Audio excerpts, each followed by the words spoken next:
Scared Spliff podcast. Hey everybody, this is Cecil Queef telling y'all to check out YouTube channel Phobophobia Productions. They got movies, short filmers, webisodes, videos, all for fee, horror, comedy, they scratch your itch, spelled with a PH. That's YouTube channel Phobophobia Productions. Check it. Episode 30 of Scared Spliff podcast.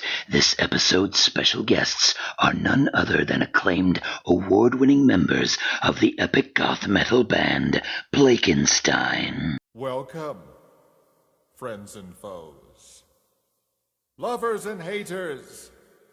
They said they would disappear one day, and now they're all gone. A choice to make, a riddle to some. I've made my decision now. What's to become? Standing here alone, I can see you. Can you hear me calling as I die? Beware. The stench of death is in the air. You might be caught in the 13th hour.